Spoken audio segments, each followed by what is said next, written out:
So, liebe Leute, jetzt platzt mir wirklich der Kragen. Bei den Koalitionsverhandlungen scheint mir der Klimaschutz wirklich komplett unter die Räder zu kommen. Wir Deutschen bekommen es einfach nicht hin. Nicht nur, dass wir die selbstgesteckten Klimaziele nicht erreichen, auch werden die Bemühungen dazu im Keim erstickt. Und jetzt, Achtung, werden sogar kommerzielle Unternehmen aktiv, um die Politik zur Vernunft zu bringen.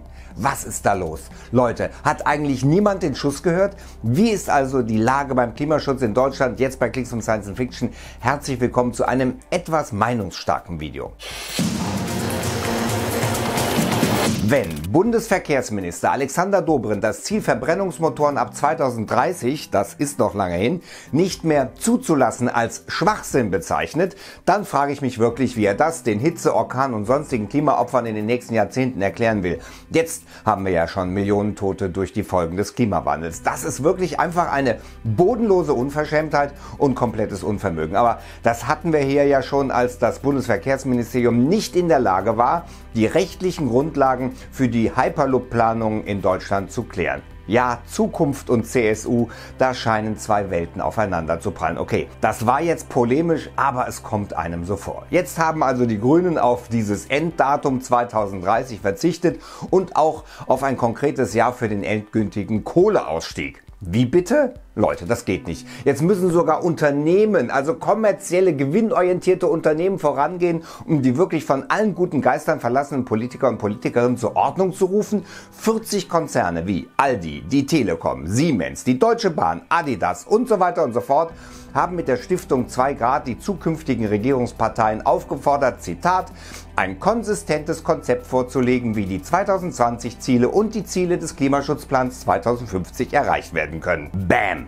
Das saß. Wie peinlich ist das denn? Die von uns gewählten Volksvertreter und Vertreterinnen sind nicht in der Lage, für uns, für das Wohl ihres Volkes, die richtigen Dinge zu tun. Was ist denn hier los? Man fühlt sich echt verraten und verkauft. Was treibt also einen Verhandlungspartner Alexander Dobrindt zu?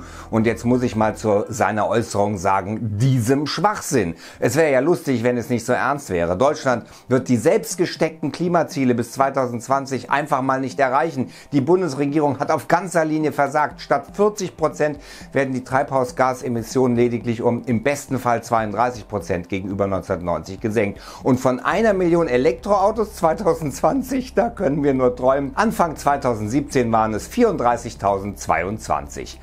Peinlich. Und jetzt kommt die Autoindustrie noch mit ein paar Lobbyisten daher. Einer Lobbyistin, also eine Frau ist dabei, da muss ich mir den Plural jetzt mal sparen. Tatsächlich 14 alte Männer und eine Frau, dann sieht man mal direkt, wo die Blödheit daheim ist, wettern gegen Elektroautos. Das sind alles übrigens Professoren und Experten für Verkehr nach eigener Auskunft. Und die Kritik an Elektroautos ist wirklich, und da wird man mir verzeihen, warum ich hier von Blödheit spreche, Schwachsinn. Achtung, an zweiter Stelle kritisieren sie die Feinstaubbelastung durch ihre hohe Beschleunigung.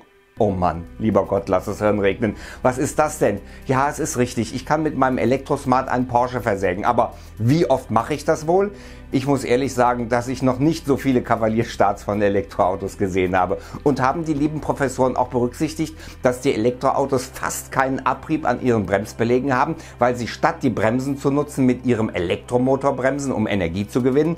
Rekuperation nennt man das. Und als Quellen in diesem Pamphlet, so muss man es mal nennen, gibt es fast nur Presseartikel und, zwei Studien. Und die belegen meines Erachtens noch nicht mal die Hauptthesen. Es ist also alles nur nicht wissenschaftlich. Und sie kritisieren, dass Elektroautos nicht emissionsfrei sind. Sprich, sie argumentieren gegen diese Bezeichnung und erklären, dass es keine emissionsfreie Fortbewegung geben kann. Also erstmal ist das natürlich falsch. Fahrradfahrer und Fußgänger und so weiter können die Professoren eines Besseres belehren. Und das ist damit auch gar nicht gemeint. Es geht ja darum, dass diese Fahrzeuge, da wo sie fahren, keine Emissionen erzeugen. Also nicht andere Verkehrsteilnehmer vergiften. Das ist der Punkt. Und selbst wenn sie also mit Energie, die aus Kohle, Gas und so weiter gewonnen wird, angetrieben werden, dann wird dort in größerem und effektiverem Stil entgiftet als vor Ort im Straßenverkehr, wo einfach kein Gift, das in Bodennähe ausgestoßen wird, hingehört. Das ist Schwachsinn, Herr Dobrindt. Und by the way, die Ladesäulen hier in Berlin werden mit regenerativen Energien gespeist und auch bei mir zu Hause gibt es Ökostrom. Die Vergleiche in diesem durchsichtigen Versuch der Autoindustrie Einfluss auf die Koalitionsverhandlungen zu nehmen, hinken hinten und vorne. Ich könnte noch so weitermachen. Es ist einfach Hanebüchen. Wir brauchen jetzt einen Umschwung und keine Verlängerung des Leidens. Wenn wir jetzt nicht handeln, geht die ganze Welt über die Wupper. Zumindest die Menschheit wird das nicht überleben. Und ja, ganze Entwicklungsabteilungen in Deutschland müssen jetzt von Verbrennungsmotoren auf Batterieentwicklung umschwenken. Die Produktion muss umgestellt werden und. Ja, das ist der Wandel der Zeit. Und wie es so schön heißt, wer nicht mit der Zeit geht, geht mit der Zeit. Es ist so einfach. Und Herr Dobrindt, vielleicht sind Sie der Erste, der das begreifen wird. So, jetzt habe ich Dampf abgelassen. Sagt mir eure Meinung. Soll ich ab und zu mal Dampf ablassen und wir diskutieren hier unter dem Video engagiert und fair? Schreibt es in die Kommentare. Wenn ihr kein Video von Klicksum verpassen wollt, dann drückt mir hier ein Abo aufs Auge und vergesst nicht den genau auf die Glocke. Hier geht es weiter mit Klimawandel bewiesen, Skeptiker endgültig widerlegt. So ist es nämlich und ansonsten bis dann. Bleibt dran.